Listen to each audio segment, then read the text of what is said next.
이번 시간은 천부경 12번 항목 7일묘연에 대해서 강의해 보겠습니다. 7일묘연은 칠 하나가 묘하게 불어난다 는 뜻인데요. 이 7일이 저는 칠 하나라고 이제 말을 합니다만은, 칠 하나가 뭐냐 그러면, 하나는 하나님을 뜻하는 거죠. 하나가 하나님이 하나잖아요. 하나인 거죠. 근데 칠 하나라고 했어요. 무슨 뜻이냐면, 하나는 신을 뜻하는데 칠에서 큰 하나다는 뜻이 있어요. 칠 하나에. 사성한으로 계속 커서 사성한어 해서 반복해서 칠 하나가 묘하게 불어난다고 말씀하셨죠. 그 칠 하나가 묘하게 불어나는 것이 하나님의 만물을 살리시는 목적이에요. 우주를 창조하고 굴리시는 목적이 칠일묘연에 있어요. 성인 칠 하나가 성인을 뜻하는데, 하나는 성인 신인을 뜻하는 거잖아요. 그것을 길러내는 것이 목적이신 건데, 어떻게 길러내느냐? 사성한호의 방법으로 길러낸다, 이런 뜻이죠. 하나는 하나인데 칠 하나라고 한 것은 뭐냐면, 태극계 4, 5, 6 5한극이 성인이죠. 1, 3, 5, 7 1이 하나님이고, 3이 신인, 무극계의 신인이고, 1, 3, 5 홀수가 양을 뜻하고 태양을 뜻해서 신을 뜻해요. 영혼을 뜻하죠. 그리고 2, 4, 6, 8, 0은 차원, 땅 차원, 땅이라고 하고 차원이라고 하고 지라고 하는데, 차원의 숫자, 세상의 숫자입니다. 물질의 숫자예요. 쉽게 얘기하면 물질. 지구도 물질이죠. 그 위에서 살아가죠. 마무리. 육신도 물질이죠. 육신 속에서 세포도 그렇고 살아가죠. 무수한 마무리. 우주도 똑같은 거예요. 구조는 똑같아요. 모를 뿐이지 우리가. 체도 다르고, 맞죠? 태극계만 가도 이런 육신이 아니고 기후되는 몸체를 갖고 있고, 무극계는 더 말할 것도 없죠. 상으로 되어 있어요. 기후된 몸체도 아니야. 그냥 상이야. 체도 아니야. 기후되는 원시체는 체거든요. 육신의 동신대로 똑같이 만들어서 벗어나는 거예요. 그러니까 만물이 다를수록, 용은 뱀처럼 생긴 길다란 게 생긴 놈이죠. 용은 원신체가 뱀 모습인 원신체인 거예요. 기른 거예요. 봉황은 새예요. 꼬리 기른 새. 네? 물론 용보다 훨씬 크죠. 근데 봉은 원신체가 새 모습인 거예요. 모든 가진 형체를 신선으로 되을 때, 원신체를 만들 때 자기 육신을 정인 육신을 가지고 공부해서 만들잖아요. 또 너구리 몸으로 한 애는 너구리 형태의 원시체인 거고, 바퀴벌레도 비슷한 종류가, 곤충도 많을 거예요. 지금은 여기는 작아서 바퀴벌레가 작은데 훨씬 더 큰 바퀴벌레도 있을 거고, 뭐 작아도 마찬가지로 그걸로 채를 만들어서 우리가 아는 조그만 바퀴벌레는 아직 그만큼 커갖고 신선될 정도 아니니까 더 다른 육신으로 와서 오지만, 다른 세상에 형태가 다른 세상에서는 체도 다를 거 아니에요. 공룡이라든가 이런 식으로 체가 다 다를 거 아니에요. 그 체 형태로 기기묘미한 체의 형태의 원신체를 그대로 갖고 있는 거예요. 그러니까 신선도 같은 모양을 우주에 있는 모든 가진 모양의 신선이 다 있는 거죠. 그러니까 체가 사람이 아니고 영혼이 사람이라 그렇고, 그러니까 원시초조타도 그릇인 거예요. 신선의 그릇. 육신이 아니고 기루된 몸체인 거지. 우리는 만져지다 체가 없는 건 줄 알지만 체예요. 만물이에요. 무극계의 신인들께서는 보면 그게 만물이에요. 걸림도 무지하게 많은 만물. 그리고 또 하나님께서 보면 신인도 우리가 보기엔 체도 아무것도 없는데 역시 그것도 물질인 거예요. 형태가 달라. 차원에 따라서, 급에 따라서 그게 다 다른 거야. 그런 거예요. 없는 게 생겨난 거예요. 그것도. 그거를 굳이 이제 저는 상이라고 표현하는데, 원시체는 체가 있어서 걸림도 있고 있는데, 우리 기준으로는 다 없는 건데, 더 위에서는 있는 건데, 예를 들면 무겁게 상만 가지고 계신 보이고 올 때는 원시체는 체드가 걸림이 있어서 걸쭉거리고 만져지고 부딪히고 그러는 거예요. 근데 무겁게 태극계 신선들한테는 신인의 상은 체가 없어서 만져지지도 않고 역시 보이지도 않고 그러는 거예요. 또 그게 우리가 그러듯이 신인들이 하나님 보면 또 그런 거예요. 한도 없죠. 스님께서도 그렇게 말씀하셨으니까요. 봉구 스님은 대성인이신데 그냥 대성인이신 것이 아니고, 우주 초유의 정신개벽기를 씨 뿌려서 이룩하기 위해서 분신으로 대왕조님이셔요. 대놓고는 말씀 못 하셨는데 구계제도 같은 구계제가 아니다. 구계저에도 구계제 끄트머리하고 구계제 막 떼는 사람하고는 세의 차이가 있어요. 계제가 같은 계제가 아니고 아는 게 틀리고, 그리고 원시체조 벗으시면 대항조시니까 아는 게 훨씬 비교통하게 많이 아시겠죠. 성인하고 신인이시니까. 그래서 실질적으로 성인께서도 모르실 만한 내용을 아셔서 말씀을 하셨어요. 그것도 좀 공부가 되니까 그걸 알아먹어. 보통 사람들은 그것도 못 알아먹어요. 봉우 스님이 성인인 거 이신지조차 못 알아. 몰라.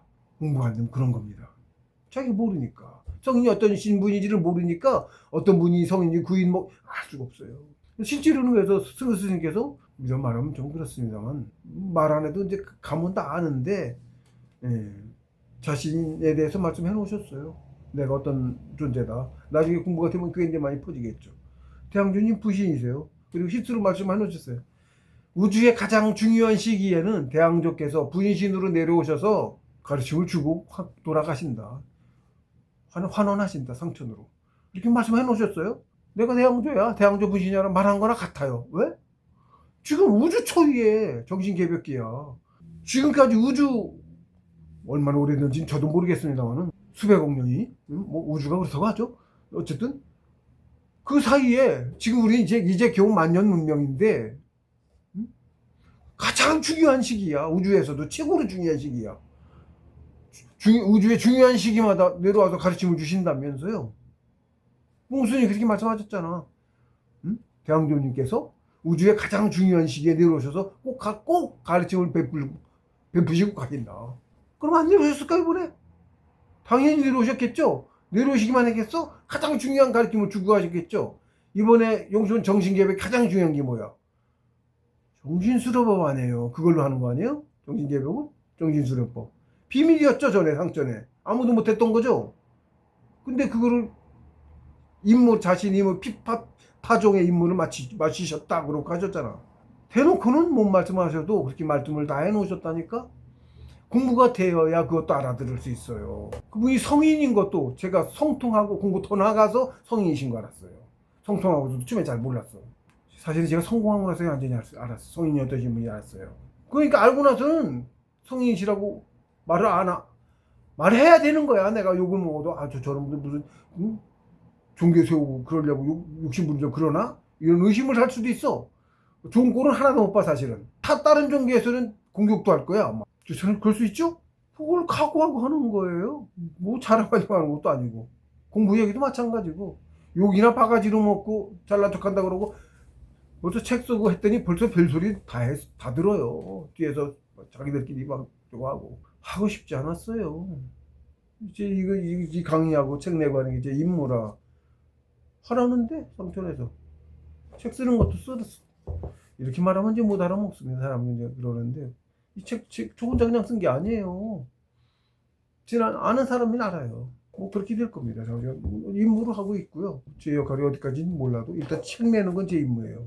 그 뒤는 또 모르겠어요. 또 사실은 이제 공부 성공하면 직장 임명이라는 걸 받습니다. 직장 임명. 스승께서 그렇게 말씀해 놓으셨어요. 그래서 공부자 동호인 중에 선배인 한 분이 제가 책을 내고 하니까 저보고 직장, 아직 책으로 못 나갔지만 이렇게 보석을 만들어갖고 차츰차츰 10년을 썼어요. 저랑 같이 페이지도 많이 늘리고 이제 보충도 되고 그 사이도 공부도 좀 늘어서 이제 모르는 것도 더 적어도 하고 10년간 계속 늘었을 거 아니에요 공부가? 네, 많이 늘었습니다. 직장 임명 받았냐고 묻더라고. 그분은 이제 봉수 스님 옆에서 같이 모시던 분이었고 많이 스승에 대해서 들은 것도 더 많고 해서 아니까 물어본 거예요. 공부 성공한 사람은 그냥 성공하는 게 아니고 직장 임명을 받습니다. 이것도 어디 얘기를 안 했는데 오늘 또 처음 내 쌍둥이하고 내 형제들한테도 얘기를 안 했는데 직장 임명을 받았어요. 직책에 부임하진 못했습니다. 꽤 지났는데도. 근데 그때도 현몽이 나와서 고생 좀 한다고 했어요. 자리에 앉을 때까지 고생 좀 한다고. 관심 너무 받고 따돌림 당하고 그러다가 그대로입니다. 상태에서 딱 가르쳐주고 인도해 주시고 합니다. 정신세계는 그런 겁니다. 알아야 되고 그러는데 신들린 거 아니고 세상에서 말하는 신들이 내가 공부 성공해서 신에 가까운 사람인데 다른 신이 어떻게 들어와? 못 들어와요. 신 들린다고 하는 것은 기제가 얕은 잡신이 들리는 거고요. 정신만 해도 신선급 3개 이상 가르치러 옵니다. 선생들이 접신 못하고요. 산신이 기릉산주님이 이제 제 선생 하셨는데 딴 공부자가 미리 제가 그 성공하기 전에 그런 얘기를 하더라고. 기릉산주님이 높은 분들 밖에서 오신다는데 밖에 오신다고 그래. 그 사람도 좀 밝은 사람이고 좀 단 사람이에요. 그런 사람이 이제 아는 거죠. 지나고 보니까 이제 사람마다 그게 저였던 것 같아요. 밖에서 계장 높으신 분이 오셨어요. 저를 가르치려니까 계장 높으신 분이 오셔야 돼가지고 시기에 맞춰서 딱 밖에서 오셔가지고 뭐 그렇고 그런 게 있습니다. 칠하나라고 하는 것은 그래서 칠하나 묘에는 이제 이거는 한 구절일 뿐인데 항목을 하나로 했는데 설명을 하기로 말하면 사실 이것도 이제 굉장히 전체를 다 관통해요. 천부경 자체가 전체가 하나고 그러다 보니까 설명하면 꼬리를 물고 다 연관이 돼 있으니까 통째를 다 알아야 풀이도 되는 거예요. 어느 부분 모르면 풀이가 안 돼. 거기에 막혀서 전체를 다 알아야 풀이가 되는 거예요. 그러니까 사실 성통하고는 천부경 풀이가 절대 안 됩니다. 다른 경전 풀이 하고 거의 몇 마디면 이거 천부경 풀이하는 거예요. 이 칠하나라고 한 것이 칠하나라고 이제 특히 칠하나 묘연 이게 대왕조께서 우주 만물을 기르시는 목적이고 만물이 생을 영위하는 목적입니다. 영을 키워서 칠하나가 되는 게 가장 첫 번째고요. 칠하나 뭐 성인이 칠하나입니다. 하나는 신인 성인 가장 적게는 성인 이하는 아니고 아직 하나가 덜 된 거고 그리고 가장 적게는 상천의 태극계의 성인 오한극이 태극계는 오한극이 성인이세요. 우리가 그 시인 거예요. 저도 참나를 깨달으면 쭉쭉 올라가요. 더 올라갑니다. 그 큰 나까지 올라가요. 근데 기본적으로 정창기 올 때 성인으로 본태양 오한극에 분신이 내려와요. 다 성인의 시예요. 바퀴벌레나 이런 애들도 다 성인의 시예요. 아직 덜 커서 그런 거예요. 거기서부터 커서 20만 년 커야 사람 육신은 오고 또 몇십만 년 커야 신선되고 작아서 육신이 작아서 그릇이 작은 거예요. 맨 처음에는 뭐 단세포 바이러스나 세포로도 못 오고 세포도 무지하게 큰 놈이에요. 세포로도 못 오고 곰팡이 균이나 뭐 처음으로 혼자서 생기는 움직이는 놈 있잖아요. 유기물하고 그냥 물체라고 하고 분류해서 자기 의지를 가지고 움직이는 놈. 거기서부터가 이제 사람이라고 하는 거고요. 그 전에도 의지가 없냐 하면 아니고 사실 있는데 아직 사람이라고까지는 안 하고 그걸 따르게 부릅니다만 아직 없지는 않은 거예요. 있기도 있는 거예요. 그러니까 물질하고 정신이 같은 놈이 되니까요. 크게 작으니까 기준이 있어야 되는 거야. 정도 차이라. 그 이하를 유기물이라고 표현하는 거고 혼자 움직이기 시작하는 놈부터를 사람, 만물이라고 표현하는 거예요. 맨 밑바닥 단계에서는 큰 차이가 없겠죠. 그러니까. 근데 어쨌든 그 아주 작은 눈에 보이지 않고 아주 작은 놈에서부터 살아서 영혼을 계속 키워서 육신이 안 죽고 육신은 죽어도 영혼은 신이니까 안 죽죠? 안 죽어요. 영혼은. 그러니까 죄를 많이 져서 상처에서 시커멓게 마귀처럼 물들어가지고 영혼을 진짜 불로 태워서 마귀를 영혼조차 태워서 소멸시킨답니다. 왜? 나쁜 짓 하니까 놔두면 나쁜 짓 하니까 어느 정도 필요악으로 사람들 만물을 공부시키기 위한 필요악으로 시험 재료로 이용을 하시는데 그 이상의 큰 피해를 줄 놈은 소각시키는 거예요. 그래서 지옥을 갈 때 너 영혼이 소멸당할래? 지옥에 가서 고통을 견뎌가면서 영혼을 정화시켜 볼래? 그럼 그냥 죽으려고 몇십만 년이 커왔는데 그냥 죽을 마귀도 그냥 죽고 싶진 않거든. 그렇잖아요. 아이 감사합니다. 기회를 주십시오. 해서 가서 8열 지독한 고통을 겪어서 되면 이제 좀 다시 자꾸 정화시켜서 하는 거고 안 되면 영혼부터 소멸당하는 겁니다. 소멸당한다가 아주 없어지진 않아요. 세상에 무가 있는 거라고 했죠. 무가 천지의 근본이라고 했죠. 그 무로 돌아가. 가장 작은 예를 들어랄까 물질의 가장 기초 단위라고 할까? 거긴 혼은 없죠. 영혼이 없죠. 영혼은 사라지고 마지막 단계에 간 거야.